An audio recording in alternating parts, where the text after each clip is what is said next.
A new whistleblower has come forward on Reddit. And that sentence always ends well. Let's dive in and see what this is all about. If you're new to the channel and you like content like this, please hit that subscribe button, y'all. I put out a new video every day, 12 p.m. Central Standard Time. I do not miss a day, y'all. And please hit that like button, vetters. That really helps out the videos.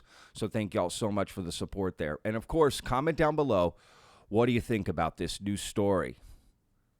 Let's go. All right, you're saying, Patrick, what are you talking about, Patrick? Well, here you go. Links in the description, okay, so you can check it out for yourself. But basically, this guy just posted on Reddit, and he said, you just read it, and let's go through this. He said, in early July, I was interviewed by Ross Coulthart for his show on News Nation titled Reality Check. We talked about my experience on Eglin Air Force Base when I was a military policeman and the UAP landing I witnessed along with my mother and sister in 1977. At this point, the producer of the show at News Nation said he would send me a link when the show airs. It's been a month, and I don't know if the interview will ever see the light of day.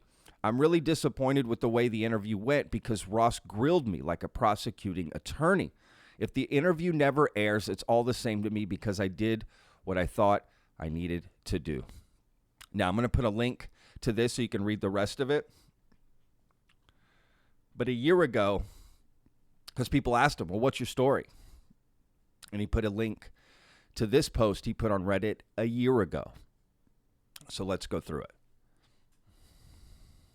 There's some interesting things in here. Okay, let me get some coffee. Let's prepare ourselves for this story. And as we go through this story, see if there's anything that sounds familiar.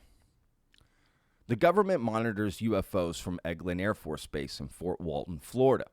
There is a skiff located on Eglin called Site C6. Remember that, Site C6. Boy, that's a tongue twister. Site C6, Site C6, Site C6. Anyway, there's a mission statement written on the wall when you get inside the facility in gold letters that reads, we monitor all space activity, terrestrial and extraterrestrial, from planet Earth. The radar can track objects the size of a grapefruit 20,000 miles in space. So the government knows where they come from and where they go once they get here. Now, doesn't that sound familiar? That sounds exactly like what David Grush has described and a program that he was read into, right? And other people, of course, but Grush specifically. And Danny Sheehan has brought up something called the Golden Domes. Is this part of that? Anyway, let's get back to this. I was a military policeman in 2009 when I was fortunate enough to visit the facility, which is located about 15 miles deep inside the base. It has since been turned over to the U.S. Space Force. My entire unit was told when we got there if we were patrolling with the Marine Patrol that occasionally we would have to retrieve space junk out of the water. We all kind of laughed about it when we were told, and I forgot about it until my Air Force Security Forces counterpart asked me if I wanted to go to the site to take some food to the people working there, and I was shocked when I walked inside the facility and read the sentence on the wall.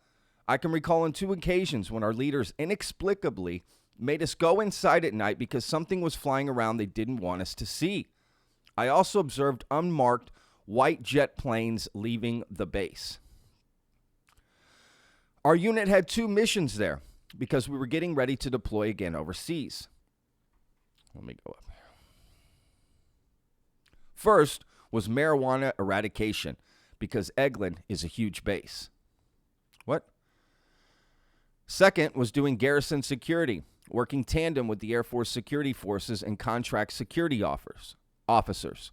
It was one of the most interesting places I'd ever served on in my 10-year military career. I served 4 years in the Marine Corps and 6 in the active Army and National Guard. You can actually Google Site C6. Site C6. I was surprised it's in the public domain. It's one of those places the government tries to hide in plain sight. I had a UFO sighting when I was very young with my mother and sister. We all 3 observed a UFO on the ground in a field next to where we lived in Georgia in the late 1970s. I'd forgotten about it until I visited Eglin and realized that we are not alone, and that the government actually monitors them. It was shocking to me when I learned it was real. I had never spoken with my mother about our incident until a few months ago because I couldn't stop thinking about what I learned at Eglin. I came out as a whistleblower and have told some important people investigating this matter my story. I hope others come forward. What really piqued my interest as why does space junk just fall in and around Eglin Air Force Base and not fall in our backyard sometimes? I've heard rumors of the Air Force using EMP weapons in order to bait and bring UFOs, UAP down, but I can't verify that, only what I observed directly. If you remember, in Luis Elizondo's book that's coming out, he mentions that Hal Puthoff told him that an EMP was used to bring down the Roswell craft. So that's interesting, right? This is a year before Lou Elizondo's book is out. So this guy has no idea about it. That's interesting. I've heard Chris Mellon mention Site C6's capabilities, but he never calls it by name. I knew what place he was referring to as soon as I heard him mention some of the United States radar's capabilities in an interview. A former radar technician at the site said that the Air Force indeed tracked UFOs, UAPs from Site C6 when he was stationed there from 1981 to 1984, and during the Gulf Breeze sightings, according to people he knew that worked at the facility in the 90s. So there you go, y'all. That's this guy's story. Again, I'll put links in the description. Y'all can go check it out. But I find it interesting. Site C6, right? That's kind of, again, this radar capabilities of tracking UFOs. That's the program that David Grush said, I think it is the same one that he said he was read into because he's describing the exact same thing. And remember, there was a specific frequency. David Grush also claimed that you could see UFO crash sites from these satellite images. So, I mean, it's either the same thing or something very similar. I don't know. But it would be interesting to find out. Now, real quick, I'm going to read the rest of his first post here because this is where he's at now, right? So he filmed with Ross Coulthart. It was about a month ago, and he's wondering where his episode is. Is that story ever going to come out? And I think in his mind, if it's not, he wants to still tell his story and have it come out. So that's interesting. I wonder if they will release that episode. They can typically record way ahead, release it months later. So could find a place to put it out, right? So that's interesting. All right, so this is the rest of the first post. He said, I saw things before the military and during my military service that solidified my belief of not only is the phenomena real, but the military also monitors them with crystal clear footage from Eglin. I realize a lot of people want nuts and bolts craft when you are coming forward as a whistleblower, but I wasn't about to lie about what I saw on the base. I can say this with certainty. I saw a landed craft about 80 yards away from me when we lived in Georgia, and I still couldn't tell you much about its description other than it was an oval shape that looked like a glowing fire on the ground. I did have a feeling of being frozen seeing it, but I don't think it was because of the craft making me feel that way. It was just a curiosity of not believing what I was seeing. I believe at this point I've climbed up the tallest mountain I could to tell people what I know firsthand, and now the chips can fall wherever they lay. I'm not going to stress myself anymore about it. It's not worth the headache anymore to me and my family. When I believe I've done any endeavor wholeheartedly, and it's not something that directly affects my family's well-being, there comes a time to simply move on.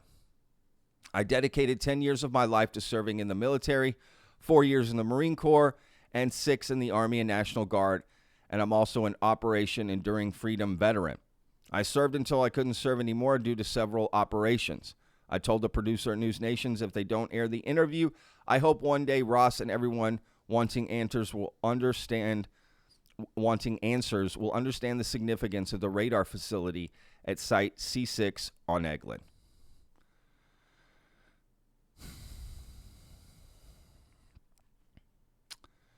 It's an interesting story, right?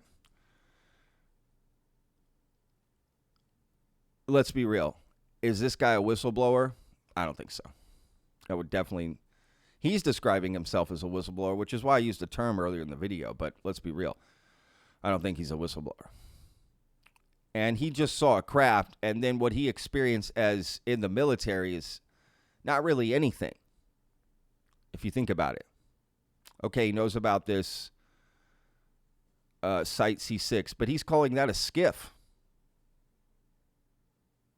Right?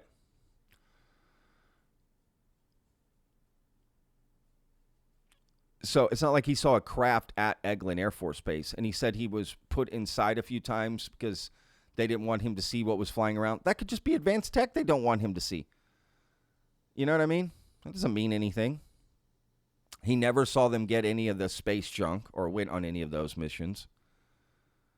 He never saw anything out of this world at the base. So I don't know how much he's blowing the whistle, or if he's a whistleblower, he's the lowest level of whistleblower there is. I appreciate him coming out and telling his story, for sure. Right? Any new information about this topic is welcomed. I'll be curious to read the comments of what people think. And is Reddit the best place to go tell your story? You know, that's a tough one because people LARP a lot on there. Right? But the reason I shared this is because he was interviewed by Ross Coulthart on News Nation. And to be fair, there's no way to confirm that. That's what he's saying. Right? But Ross could easily, this is a very popular post, both of them. Ross could easily jump in and say, no, that this isn't true. So, I don't know. Maybe they didn't think it was enough of a story. Right? That's possible. Or it just hasn't aired yet. It's been a month. They'll air it. Right? So, that's kind of what I think. I think it's going to be coming soon. So, look out for that story about Eglin Air Force Base, Site C6. Right? That'll be interesting. So, let me know what you guys think in the comments. We'll see you guys on tomorrow's video. Remember, every day's a gift, y'all. Peace!